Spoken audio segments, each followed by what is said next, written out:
কিছু কিছু দলের কিছু কিছু প্রার্থীর বেফাস মন্তব্য এবং কুরুচিপূর্ণ অসৌজন্যমূলক মন্তব্যের কারণে এটা অনেকের জন্য একটা অস্বস্তির কারণ হয়ে দাঁড়িয়েছে, বিশেষ করে ভোটারদের মধ্যে।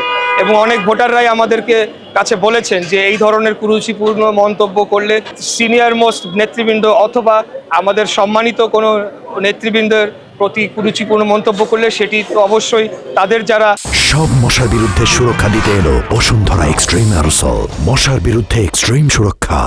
বা ভক্তরা রয়েছেন বা তাদের যারা ফলোয়ার্সরা রয়েছেন তাদের তো এটা অস্বস্তির কারণ এবং তাদের জন্য একটা রাগের কারণ হতে পারে। তো সেইখান থেকে আমরা চাই না যে এটা কোনো সংঘর্ষের রূপ নেক।